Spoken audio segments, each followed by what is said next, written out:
Here we go around some twisty bits. This is where the car excels. Accelerate hard, brake hard, it'll do everything.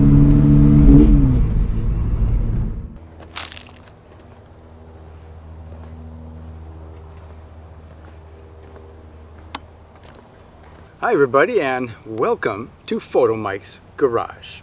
Alright, so it's been 4 months since I bought my brand new 2022 GR86. And so I thought I'd do a quick video on a 4-month review. Do I regret my purchase?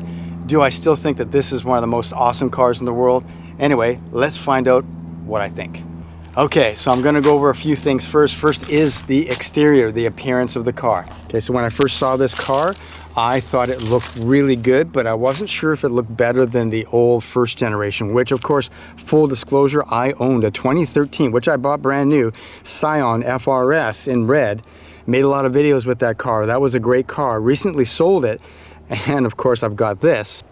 And as the months have gone by, I've got to say that the actual appearance of the car has actually, I'm more excited by it than I was when I first bought it. I think it looks better than I did when I first bought it. I think it looks more mature than the first generation. The details are nicer, has a slightly more aggressive look in certain areas. And I think it actually is really a good looking sports coupe. So any kind of really good looking car usually has a combination of curves and straight edges, sort of like a feminine, masculine parts of the car. It has to be in harmony. And this car definitely has that. Every angle has an interesting detail to look at, but it also has sensual curves over the rear tires. The haunch of the car is definitely there, as it was with the previous generation as well. You've got a very aggressive front end, a very large opening, a functional arrow, and the detail. For example, look at the detail of this side marker, how it is fitted in so neatly into the curve of the fender. I know it's a small detail, but compared to the first generation, this has got better build quality in my opinion. And of course it is a Toyota, so that is expected nowadays. All the shut lines are all perfect. It's really well built. Now, part of the reason why I'm very happy with how it looks is because I did make a few modifications. So you may or may not have noticed, but this car is lowered almost 1.5 inches on RSR super down springs, and that has made a huge difference. I also have added spacers at the front, spacers at the back, a full 1-inch spacer, which has brought the wheels out to fill the wheel wells, and that makes any car look really good.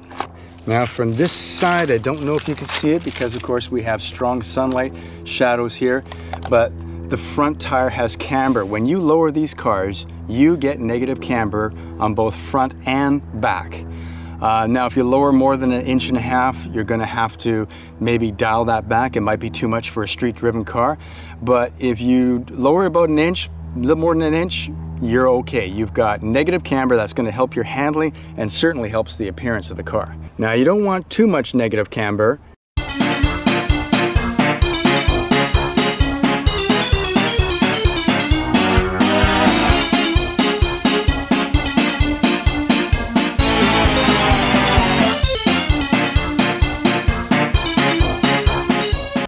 You want just the right amount. One more thing is that I did modify my exhaust tips to have them out, proud from the fender, which I believe is the way it should be. Anybody who's watched the original Cars movie will agree.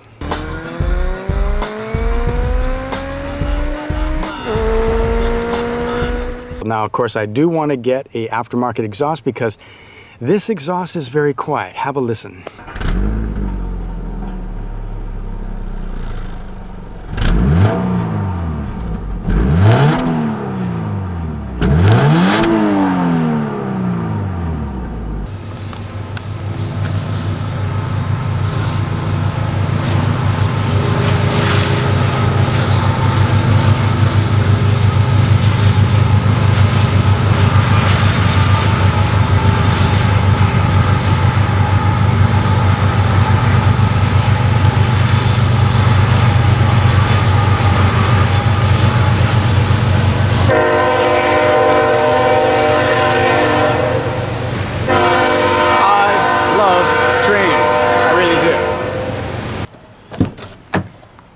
Okay, going inside the car, we see that we have nice soft touch materials on the door, suede-like material, very nice.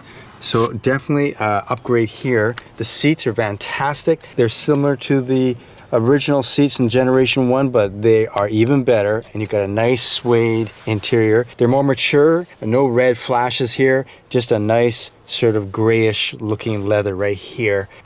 So the seats are fantastic.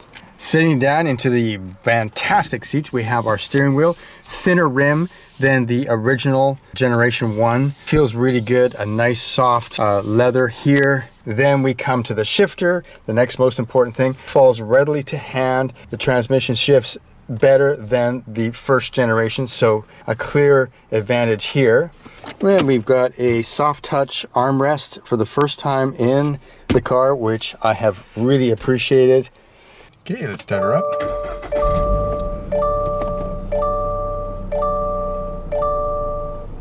Okay, a nice startup screen, and I come to my first gripe. This bar graph fuel gauge, I do not like it. I'd rather have a dial which can clearly show you when you're running out of gas. This one, when the last bar goes down, you have to have an empty space there, and it's very anxiety producing, you might say. So that is one thing I don't like. On the left screen, you can see that you're looking at your battery voltage and your oil temperature, which is great to have that. And then you have this bar graph. And this is kind of a gimmick. It's just, when you rev the car, it goes up. It doesn't mean that it is changing with how much torque you have at the moment. It is just a display that's the same all the time. So it means nothing. It's sort of like a waste of a screen, really. I guess it's kind of a fun thing to show somebody one time, and then that's it. It's kind of silly, really. And then we cycle through the information. We have our average speed, our total hours of driving, our total distance. You got your tire pressures, that's nice. And then we're back to voltage and oil temperature. And of course, on the right side, you have your water temperature, but no oil pressure, and it's just not a lot of information.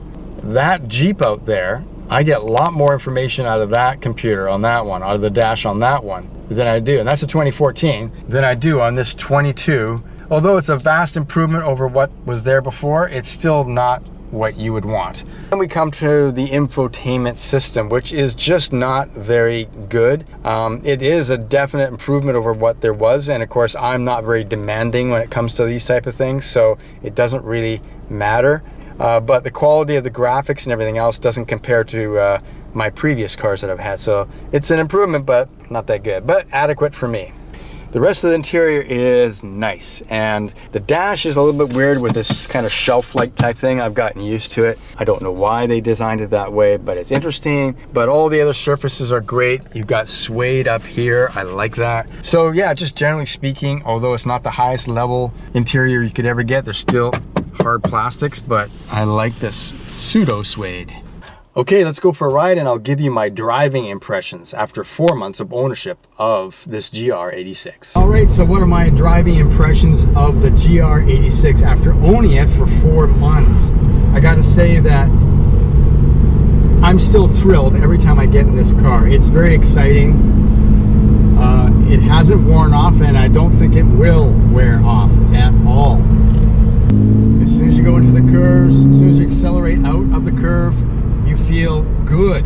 You feel in control of this car. The steering is nice and light. It's like a fine instrument in your hands. The power steering is lighter than it was in the first generation. And here we go around some twisty bits. This is where the car excels. Accelerate hard, brake hard. It'll do everything. Yes.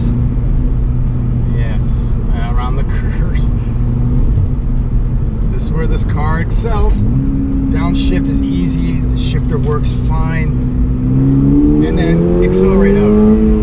A lot more torque than it used to have. That's the thing. A lot more torque. I'll just slow her down a little bit. Wow, that was exciting. Just that little bit. This is what this car is made for. That was good. That was really good. So yes, this car is great. I highly recommend it to everybody to buy a car. Just go out and buy it while you still can. They will not be making cars like this much longer, so get out and enjoy while you can.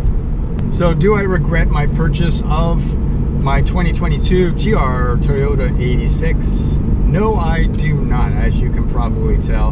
I'm definitely a homer when it comes to this car. The old one was good, the new one's better. It's still really cheap. Up here in Canada, we pay $34,000 for the premium edition, which of course is the one I would get.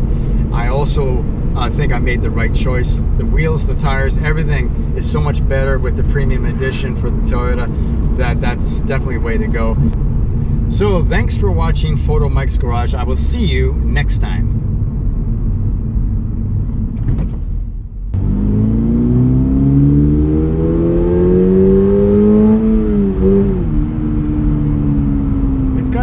It's not terrible, it's not good, not terrible. Yeah, okay, but I'm gonna get rid of it, don't worry.